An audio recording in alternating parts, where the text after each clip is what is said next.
बनाए गए हैं इस परफॉर्मेंस ऑफ कॉन्ट्रैक्ट के, यानी कि दो हिस्सों में इसको डिवाइड किया गया है, चैप्टर नंबर 1 और चैप्टर नंबर 2, यानी कि पार्ट 1 एंड पार्ट 2। चैप्टर का नंबर क्या है जी? 6 और 7। पार्ट 1 के अंदर हम लोग सीखेंगे परफॉर्मेंस जो है वो किस तरीके से करनी है, ठीक है, परफॉर्मेंस होती क्या है, किस तरीके से करनी है। और पार्ट 2 में हम जाके सीखेंगे कि कौन बंदा परफॉर्मेंस करेगा। ओके, तो इन दोनों हिस्सों को हमने अलग अलग डिस्कस करना है। दो चैप्टर आईकैप की बुक ने बनाए भी इसी वजह से हैं, ताकि आपको कि पहले ये एक ही चैप्टर हुआ करता था कॉन्ट्रैक्ट एक्ट में, एक ही जगह पे ये सारा कुछ, तो ये बहुत बड़ा और लेंथी चैप्टर था। और जैसे मैंने आपको बताया कि कोई ऐसा पेपर नहीं है कि इसमें से जिसमें उस पेपर में क्वेश्चन ना पूछा हो। तो बहुत इंपॉर्टेंट जनाब ये टॉपिक है, पूरे का पूरा चैप्टर, इसका एक एक टॉपिक बहुत इंपॉर्टेंट है। तो जनाब हम लोग बात करते हैं जी परफॉर्मेंस ऑफ कॉन्ट्रैक्ट की, चैप्टर नंबर 6। देखिए बेटा, लॉ कहता है कि जी जब आप कोई कॉन्ट्रैक्ट करते हैं तो उस कॉन्ट्रैक्ट की परफॉर्मेंस करना दोनों पार्टीज के ऊपर क्या है? लायबल है, जिम्मेदारी है, बाउंड है दोनों पार्टीज, ठीक है। जो जो उनके एंड पे परफॉर्मेंस रहती है वो उनको क्या करें? परफॉर्म करें। अगर वो परफॉर्मेंस नहीं देंगे तो क्या होगा? उनके खिलाफ लीगल कार्रवाई की जाएगी। लीगल एक्शन किस तरीके से होगा? उनको सजा नहीं मिलेगी बल्कि उनको डैमेजेस या कंपनसेशन जो है वो उनसे करवाई जाएगी कि जो भी लॉस होता है उसको कंपनसेट कीजिए। ओके, अब हम देखते हैं कि जनाब परफॉर्मेंस करते कैसे हैं, लेकिन उससे पहले देखना पड़ेगा कि परफॉर्मेंस होती क्या है जनाब।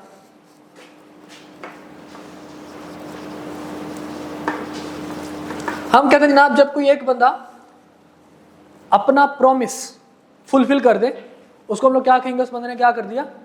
प्रॉमिस कर दिया। प्रॉमिस की दो कैटेगरीज बना दी गई, एक एक्चुअल परफॉर्मेंस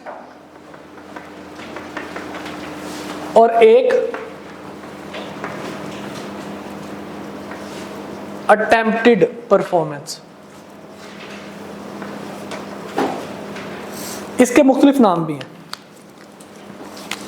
एक बड़ा मजेदार नाम आईकैप को बड़ा पसंद है, tender performance.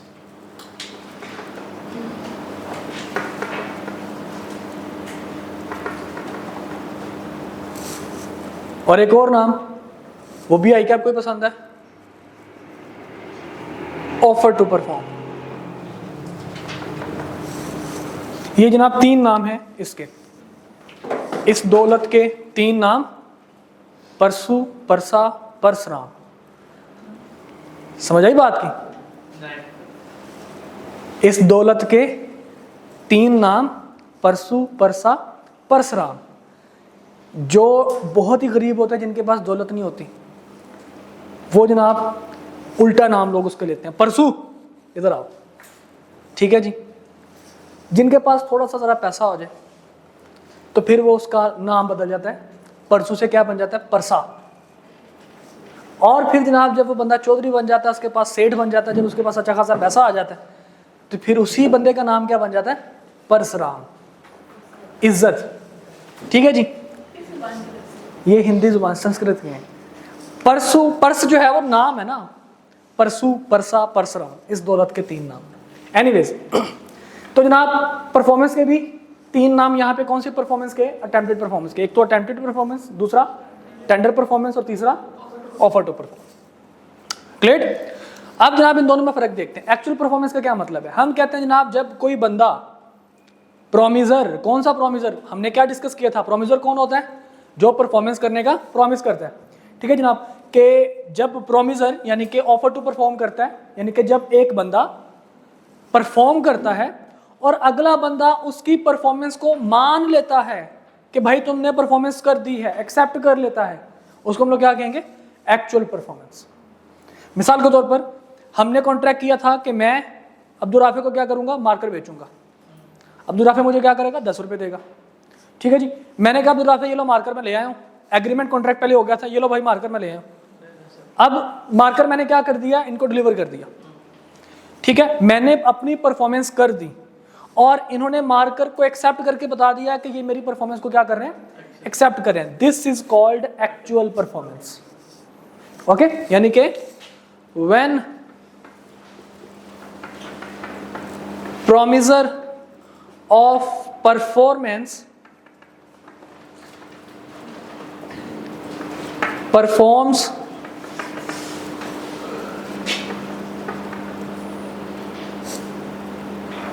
his promise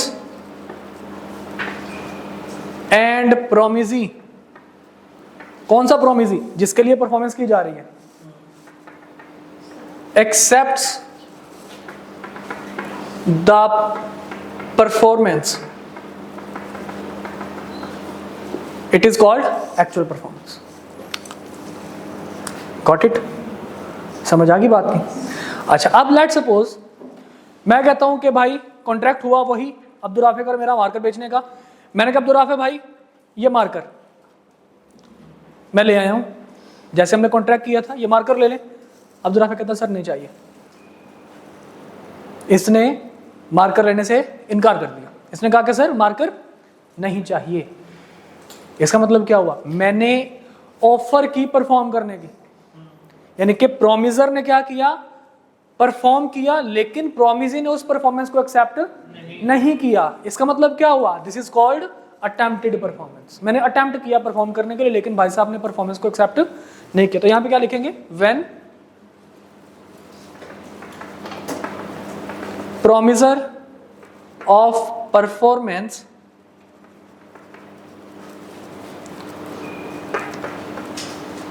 performs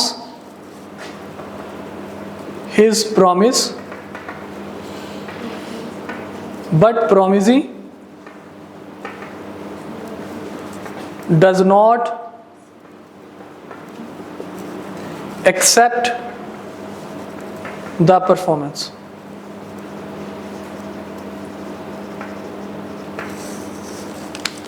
clear? यहां तक कोई मसला मसाइल? और इसी का नाम क्या है जी? Tender performance. और इसी का नाम क्या है? Offer to perform.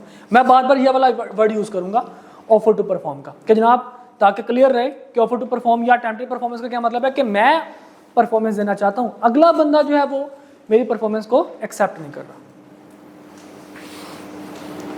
क्लियर? अच्छा, आप लोगों ने ये तो देख लिया कि अब्दुल राफे ने मना कर दिया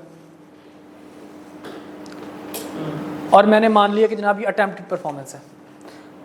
अच्छा, और लॉ हमें क्या कहता है? लॉ कहता है कि जनाब एक्चुअल परफॉर्मेंस में तो आपको पता है कि चीज़ें कंसिडरेशन रिसीव हो जाएगी।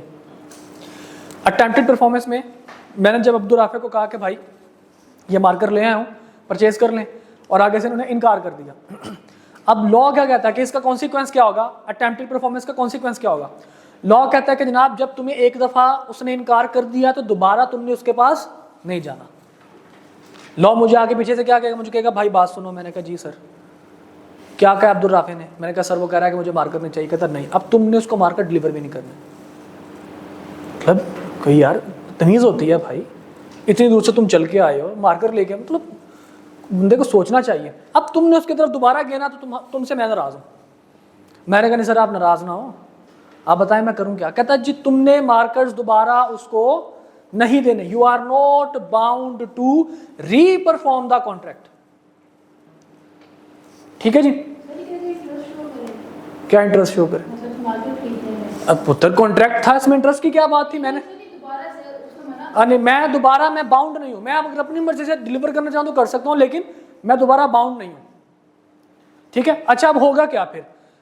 मैंने कहा सर वो तो हमारा आज की डेट थी, मैंने डिलीवरी देनी थी और इसने मुझे पैसे देने थे। कहता नहीं तुमने दोबारा उसके पास नहीं जाना। मैंने कहा फिर अगर मैं नहीं करूंगा तो फिर तो मेरा नुकसान होगा। कहता तुम्हारा जो भी नुकसान होगा उससे भरपाई करवाओ, मैं करवा के दूंगा तुम्हें भरपाई। मतलब कि लॉ कहता है कि जनाब जब एक बंदा प्रोमिसर ऑफर टू परफॉर्म करता है और अगला बंदा उस परफॉर्मेंस को एक्सेप्ट नहीं करता, यानी कि अटेम्प्टेड परफॉर्मेंस बन जाती है, तो उसमें जो प्रोमिसर है he is not bound to reperform the contract. ठीक है जी? And at the same time he is entitled किस चीज के लिए? टू रिसीव और claim damages from the promisee if any loss is sustained. Clear? समझ आ गई बात की? तो अगर मुझे कोई नुकसान होता है तो उस नुकसान की भरपाई कौन करेगा? अब्दुल राफे ही करेगा, प्रोमिसी ही करेगा। क्लियर? अच्छा, अब ऐसे तो कोई भी बंदा कह सकता है, कह सकता कि नहीं कह सकता कि जनाब मैंने उसको परफॉर्मेंस के लिए कहा था और उसने मुझे आगे से मना कर दिया। उसने कहा कि नहीं नहीं भाई ना लेके आना, मुझे नहीं चाहिए चीज़, तो मैं उसके खिलाफ डैमेजेस क्लेम कर दूं। तो फिर लॉ ने क्राइटेरिया रख दिया कि भाई साहब एक वैलिड ऑफर टू परफॉर्म का एक क्राइटेरिया है कि हर परफॉर्मेंस ऑफर टू परफॉर्म को आपने अटेम्प्टेड परफॉर्मेंस जो है वो डिक्लेयर नहीं कर देना, ठीक है। मिसाल के तौर पर अब आपको ये तो नजर आ गया कि अब्दुल राफे ने कहा कि भाई मुझे मार्कर नहीं चाहिए, मैंने मार्कर परचेज नहीं करना, लेकिन आपने क्या ये जानने की कोशिश की कि उसने मना क्यों किया? तो लॉ कहता है जी अगर कोई ऐसी सिचुएशन जो भी मैं बात करने जा रहा हूं इनमें से कोई एक सिचुएशन है और उस सिचुएशन को देखते हुए प्रोमिसी ने मना कर दिया तो फिर वो अटेम्प्टेड परफॉर्मेंस कंसीडर नहीं की जाएगी। फिर वो ऐसा समझेगा जैसे आपने परफॉर्मेंस की नहीं है, आपको परफॉर्मेंस करनी पड़ेगी, ठीक है जी। कौन सी सिचुएशन ऐसी है जिनको हम लोग अटेम्प्टेड परफॉर्मेंस कहेंगे? नंबर 1 कहता है जनाब अगर आपने परफॉर्मेंस करते हुए कोई शर्त लगा दी, हो सकता है मैं कॉन्ट्रैक्ट मैंने क्या किया था, मैं अब्दुल राफे को 10 रुपए का मार्कर बेचूंगा और ये मुझे क्या करेंगे 10 रुपए देंगे, ठीक है जी। आज का दिन डिसाइड हो गया डिलीवरी का, मैं आया, मैंने कहा कि भाई साहब ये मार्कर मैं ले आया हूँ, हाँ यार अगर मैं तुम्हें मार्कर ये बेचूंगा ना तो फिर इस शर्त पे मैं बेचूंगा कि तुम मेरे से लैपटॉप भी परचेज करो। पहले मैंने शर्त नहीं बताई, लेकिन मैंने क्या कहा, मैं तुम्हें मार्कर तब दूंगा जब तुम ये लैपटॉप भी परचेज करोगे। अब अपनी परफॉर्मेंस को मैंने क्या कर दिया, कंडीशनल कर दिया। मैंने अपनी परफॉर्मेंस को क्या कर दिया, कंडीशनल कर दिया कि भाई साहब ये मैं परफॉर्मेंस तब दूंगा जब तुम ये वाली मेरी शर्त पूरी करोगे।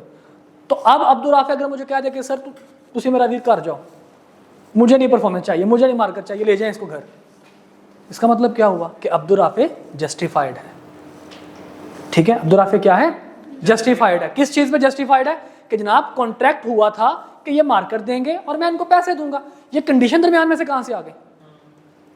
ओके तो अगर मेरी परफॉर्मेंस क्या है जनाब, कंडीशनल है, तो लॉ कहता है कि जनाब हम उस चीज को नहीं मानेंगे। तो इस वजह से इट मस्ट बी किस चीज के,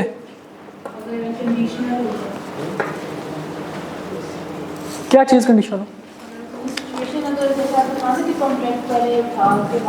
हाँ जी, तो फिर वो रिजेक्ट कर दिया तो वो अपने डैमेजेस नहीं कर सकता? नहीं, बिल्कुल अब नहीं कर सकता, क्योंकि अटेम्प्टेड परफॉर्मेंस ही कंसीडर नहीं होगी। हम ये मानेंगे ही नहीं कि तुमने ऑफर किए थे परफॉर्म करने, मतलब अगर ऑफर करते तो सिंपल करते ना, कंडीशन क्यों लगाई है, ठीक है। इस पे तो अब्दुल राफे ने कहने के चिढ़ना था कि भाई क्या यार, मतलब तुम अजीब ही, चलो भागो यहाँ से। तो मैं डैमेजेस भी नहीं क्लेम कर सकता ना, मैं डैमेजेस क्लेम कर सकता हूँ? नहीं, आप डैमेजेस नहीं क्लेम, आप मैं सिर्फ ज्यादा से ज्यादा आप मेरे से परफॉर्मेंस करवा सकते हैं कि भाई अपनी परफॉर्मेंस दें। तो उसको हम अटेम्प्टेड परफॉर्मेंस भी कंसीडर करेंगे फिर? सॉरी, अगर कंडीशनल है मतलब सिनेरियो तो हम उसको अटेम्प्टेड परफॉर्मेंस नहीं, इसीलिए तो हमने कहा कि attempted performance, offer to perform या टेंडर परफॉर्मेंस के लिए क्या जरूरी है कि परफॉर्मेंस मस्ट बी अनकंडीशनल। अगर कंडीशनल हुई तो हम उसको मानेंगे नहीं अटेम्प्टेड परफॉर्मेंस। ओके, यहां तक किसी किस्म के मसले मसाइल? वैसे भी सर एक्सेप्टेंस की हमने पढ़ी है कि वो भी कंडीशनल होनी चाहिए, तो परफॉर्मेंस भी कंडीशनल होनी चाहिए। जी बिल्कुल ऐसे ही, ठीक है जी। तो ऑफर टू परफॉर्म बनने के लिए इट मस्ट बी अनकंडीशनल। अच्छा जी, सेकंड नंबर पे अच्छा एक्सेप्टेंस, जो मैं आपको थोड़ा सा क्लियर कर दूं इस चीज में, एक्सेप्टेंस होती है ऑफर के बाद, ठीक है, कॉन्ट्रैक्ट बनने के बाद, सॉरी कॉन्ट्रैक्ट करने से पहले, कॉन्ट्रैक्ट करने के बाद जस्ट परफॉर्मेंस होती है, ठीक है। तो इस वजह से हम इसको इस बेस पे नहीं कहेंगे, क्योंकि एक्सेप्टेंस भी होती है, तो इस वजह से हम इस बेस पे नहीं कहेंगे, हम सिर्फ सिंपली इसका, क्योंकि कानून ने इसको अलग से मेंशन किया हुआ है तो हम इसको अलग ही रहने देंगे। ओके, बाकी आप जो अंडरस्टैंड कर रहे हैं वो गलत नहीं है, वो बिल्कुल ठीक बात है, ठीक है। यहाँ पे भी परफॉर्मेंस की एक्सेप्टेंस और ऑफर हो रही है, ठीक है, तो उस बेस पे भी आप ठीक कह रहे हैं, बट उसको अलग रखिए और इसको अलग रखिए। अच्छा जी, अब मैंने कंडीशन नहीं लगाई, मैंने सिंपली कहा, मैंने कहा अब्दुल राफे भाई ये मार्कर मैं लेके आया हूँ, कॉन्ट्रैक्ट हमने किया था, ये परचेज करें। अब्दुल राफे कहता है कि जी मैंने नहीं परचेज करना, ले जाए इसको, मैंने कंडीशन नहीं लगाई, तो क्या अब ये अटेम्प्टेड परफॉर्मेंस होगी? यस होगी। लेकिन लॉ कहता है कि नहीं भाई साहब, कुछ और भी तो सिचुएशन हो सकती है। हमने कहा जी कौन सी सिचुएशन? कहता देखो, क्या जिस टाइम पे तुम ऑफर कर रहे हो वो रीजनेबल टाइम है? मिसाल के तौर पर मैं रात के 3:15 बजे अब्दुल राफे को कॉल करके कह रहा हूँ कि भाई मार्कर ले आया हूँ, किधर हो? तो मुझे नींद से जाके क्या कहेगा? मुझे पता क्या कहेगा, क्या के तो देखे तो मुझे अब्दुल राफे क्या कहेगा कि भाई आप ऐसा करें कि सुबह ले आइए, मैंने कहा नहीं अभी लेके आऊँ, बड़ी दूर से आया हूँ भाई, टाइम नहीं है, तो क्या कहेगा मुझे कि सर आप रहने दें, मुझे मार्कर नहीं चाहिए। मतलब अगर रीजनेबल टाइम पे नहीं है, हमें रीजनेबल टाइम भी देखना पड़ेगा। अगर रीजनेबल टाइम नहीं है तो क्या मैं इसको अटेम्प्टेड परफॉर्मेंस मानूंगा? बिल्कुल नहीं मानूंगा। ठीक है जी, it must be in, sorry prescribe time भी आ सकती है। जी बिल्कुल, प्रिस्क्राइब या फिर reasonable time. It must be at proper time. Proper time का मतलब होता है अगर तो डिसाइड किया था रात के 3 बजे परफॉर्मेंस देनी है तो फिर ठीक है, ठीक है। अगर डिसाइड नहीं किया था तो आपको पता है वो प्रॉपर या रीजनेबल टाइम नहीं है। क्लियर? अच्छा जी, अब लेट्स सपोज जनाब मैंने कहा कि अब्दुल राफे भाई ये मार्कर में ले आए, इसको परचेज कर लो। मैंने कोई कंडीशन भी लगाई और मैं बिल्कुल जो है वो दिन का टाइम मैंने इसको परफॉर्मेंस के लिए कहा, दिन का टाइम मैंने इसको परफॉर्मेंस के लिए कहा, मतलब रीजनेबल टाइम भी था और अनकंडीशनल भी था। तो अब अगर ये कहे कि मुझे मार्कर नहीं चाहिए, मुझे मार्कर नहीं चाहिए, तो क्या फिर वो अटेम्प्टेड परफॉर्मेंस होगी? यस, अटेम्प्टेड परफॉर्मेंस वो होगी। लेकिन इसमें फिर कानून आ जाता है, कहता जी एक और सिचुएशन देखनी पड़ेगी। मैंने कहा कौन सी? कहता देखो, क्या देखो? कि जब आप परफॉर्मेंस कर रहे हैं वो जगह कौन सी है जहां पे आप परफॉर्मेंस कर रहे हैं। मिसाल के तौर पर जनाब अब्दुल राफे एक शादी में बैठा हुआ था और रोई जा रहा था पता नहीं क्यों, और साथ में कुर्सियां सीधी कर रहा था, सर छोड़ दे, मैं नहीं कर। और मतलब क्या हो गया भाई? और जनाब वो हो सकता है आपकी आंख में प्याज चला गया हो, प्याज का पानी या कुछ भी चली गई हो। मैं लाई हूं, बता रहे हो कि पूछ रहे हो? मैं पूछ रहा हूं। अच्छा, ये मुझे नहीं पता।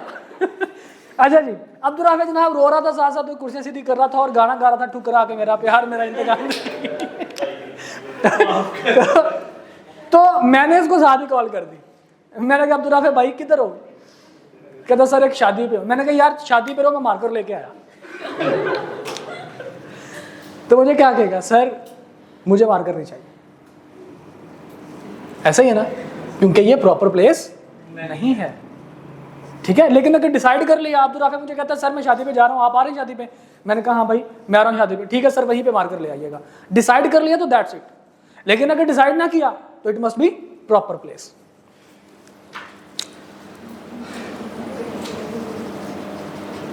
इट मस्ट बी एट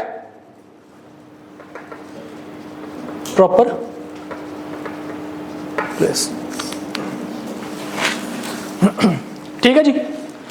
अच्छा जनाब, मैं आया अब्दुल राफे के पास और आके मैंने क्या कहा? अब्दुल राफे भाई मार्कर परचेज कर ले। ना कंडीशन लगाई, दिन का टाइम आया और जनाब आया भी इसके ऑफिस में, मतलब वर्किंग प्लेस पे, प्रॉपर प्लेस पे, ड्यू डेट से पहले। हाँ जी। ये भाई साहब इन्होंने कहा कि नहीं चाहिए सर परफॉर्मेंस, ले जाएं मार्कर, मुझे नहीं चाहिए। क्या अटेम्प्टेड परफॉर्मेंस होगी? यस। लेकिन फिर से कानून आ जाएगा। लॉ ने आके कहा कि भाई देखो ये इनकार क्यों कर रहा है। तो पता चला कि मैं फटाफट आया, मैंने जनाब मास्क पहना हुआ था, मैंने कहा भाई मार्कर मार्कर मार्कर पकड़ो पकड़ो। कहता कि भाई कौन हो? मैंने कहा जी हम पार्टी का नाम नहीं बताते। ये मार्कर पकड़ो, पैसे दो। कहता भाई हाँ नहीं, कहता भाई मैं तो नहीं आपको जानता, मुझे मतलब भेजा किसने मुझे वो तो बताओ, 3374 भेजा किसने मुझे वो बताओ। तो मैं कहता जी नहीं हम नहीं बता सकते, मैं ये मार्कर पकड़ो भाई बस डिलीवरी देने के लिए आया हूं। मैंने इसको मौका ही नहीं दिया कि ये आइडेंटिफाई कर सके कि जिस बंदे के साथ इसने कॉन्ट्रैक्ट किया था क्या ये परफॉर्मेंस वही बंदा दे रहा है, क्या वही बंदा विलिंग भी है और एबल भी है कि नहीं। विलिंग एंड एबल का मतलब क्या है जी? कि वो खुद से परफॉर्मेंस देना चाहता है या नहीं, और क्या उसके पास उस क्वालिटी के मार्कर्स हैं या नहीं। ठीक है, मैंने इसको मौका नहीं दिया। मैंने कहा भाई साहब ये मार्कर पकड़ो, मैं जा रहा हूँ, ये पैसे मुझे दो। कहता सर ले जाए मार्कर, मुझे नहीं चाहिए, मुझे मार्कर नहीं चाहिए। तो लॉ कहता है जनाब ऐसी सिचुएशन में भी हम अटेम्प्टेड परफॉर्मेंस कंसीडर नहीं करेंगे। यानी कि आप क्या करें, आप प्रोमिसी को एक अपॉर्चुनिटी दें। किस चीज की? ताकि वो आइडेंटिफाई कर सके कि जो कॉन्ट्रैक्ट हुआ था, जो प्रोमिसर है, he is willing and able to perform the contract. Okay, अगर आप मौका नहीं दे रहे उसको ये जानने के लिए तो फिर वो इनकार कर देगा, तो आप उसको अटेम्प्टेड परफॉर्मेंस कंसीडर नहीं करोगे। Okay,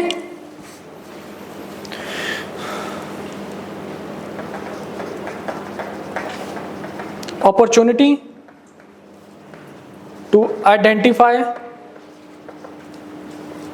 if promiser is willing and able to perform. Okay, अच्छा जनाब, सब ठीक। अब क्या हुआ जनाब, मैंने ऑफर करवाई किस चीज़ की? मार्कर की। कब? बगैर किसी कंडीशन के, ऑफिस टाइम में, ऑफिस में, और मुझे पहचानता भी है और मैं बिल्कुल प्रॉपरली आया था। मैंने कहा भाई ये मार्कर परचेज करो, कहता सर नहीं चाहिए। अटेम्प्टेड परफॉर्मेंस होगी? यस, क्योंकि कंडीशन इनमें से कुछ भी नहीं है, अटेम्प्टेड परफॉर्मेंस होगी। यस, ठीक है जी। लेकिन लॉ फिर आपको क्या कहता है जनाब, देखो कौन सी सिचुएशन थी, इसने इनकार किया, ऐसा क्या हुआ जो इसने इनकार किया? तो पता चला मार्कर एक बॉक्स में थे। मुझे कहता सर बॉक्स ओपन करके दिखाइए कौन से मार्कर है। मैंने कहा ना भाई बॉक्स नहीं ओपन करने देना,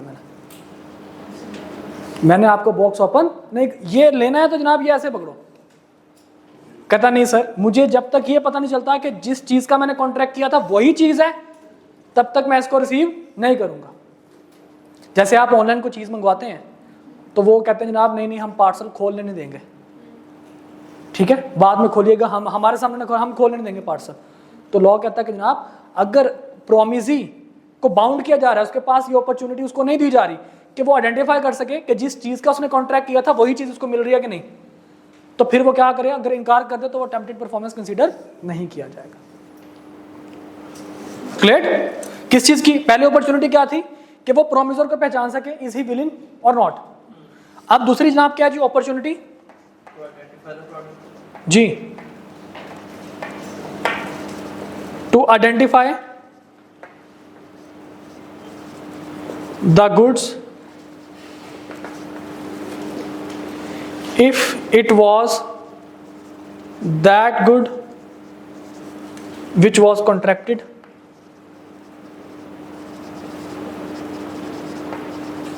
और नॉट।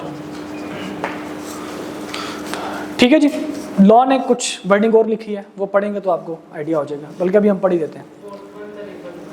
इसमें क्या है जनाब कि अपॉर्चुनिटी किस चीज़ की प्रोमिसी को दी जाए कि वो आइडेंटिफाई करे किस चीज़ को, कि जनाब जो बंदा परफॉर्मेंस दे रहा है प्रोमिसर, क्या वो परफॉर्मेंस देने में विलिंग भी है और he has ability to perform the contract और नॉट।